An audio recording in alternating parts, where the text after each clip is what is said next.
Welcome to Woodforge UK. This is a quick how-to video and I'm going to be demonstrating how we do hardwood cuttings.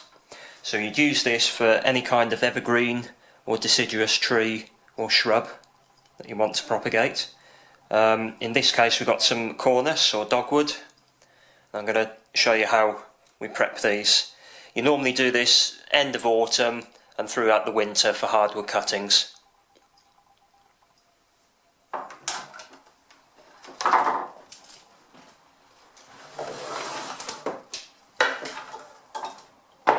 So, get your hands dirty first. I'm going to prepare some soil. This is just some old compost I've got left over. Doesn't really matter, you don't have to be too scientific with this. Could use fresh compost. Sometimes it might be an idea to have a bit of grit or sand inside just so it helps the medium be free draining. But in this case, because the pot is quite small and there's holes underneath, we know it's going to be free draining. That's the key with hardwood cuttings, you want the free draining soil.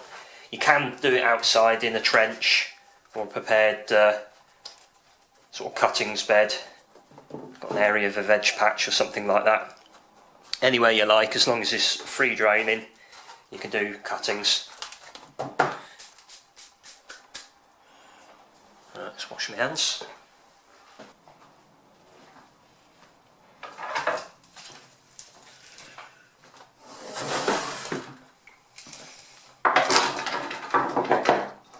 Okie dokie.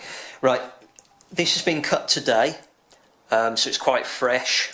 And once you take cuttings like this, you need to get on and complete the process. You can't just cut it and forget about it a week. You need to do it straight away. So what we're looking for then, you can see where we've got buds on this. Ideally, the material you take should be about pencil thickness, approximately,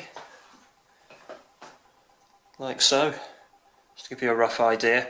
And we're going to cut them into sections of about 20 centimetres. So we've got the buds here. I'm going to work from the base of this shoot, and what I'm going to do is going to cut underneath the bud. Leave that one there, and I'm going to go above this one. So this is actually quite a bit bigger than 20 centimetres, but it doesn't really matter. So I'm just going to leave that off there. Now for the top cut, we cut across, so a slanting cut, and then that's going to be the part that faces upward in the medium.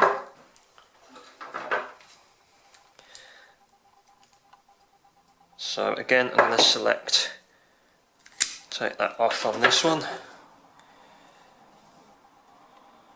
So the lower cut under the bud, and you cut straight across, coming up a bit more. So I'm ignoring this bud, this one here, slanted cut. Another shoot ready.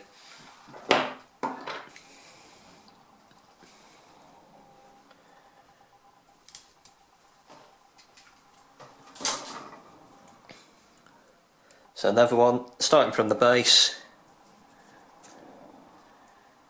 we'll go below this one. So one bud, two, I'm going to do a shorter one this time. So cut very well. So I'm just taking off these side shoots because we don't need them. So again, there's the buds there. Slanting cut.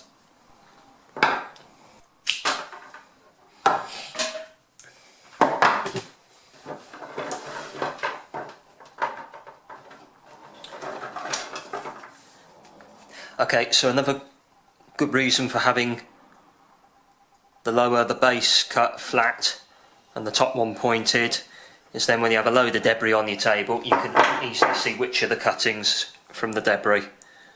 So that's the base and the top.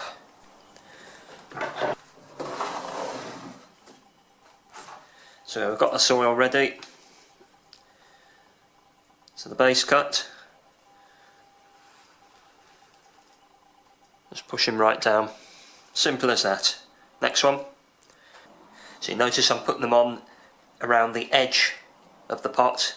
This is because the drainage is at its best at the side. It's not that it won't work in the middle, but you usually get better results by putting them at the side, so it's free draining.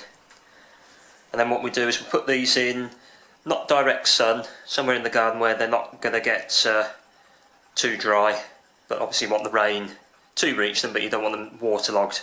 So put them on some gravel or something. So you don't need to have them in something to collect the water, because it must be free draining. And then we leave those to do their thing, and we'll come back in the future and we'll see how many have taken from this. You won't get all of them, you will lose a few, but most trees, particularly dogwood, they're usually pretty good for taking. So what's going to happen is they're going to callus over at the base over the next few months, and then some roots will develop and grow.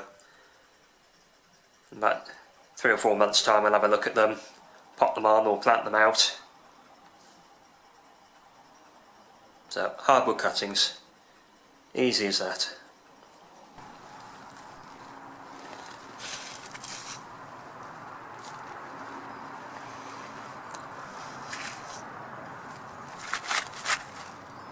There.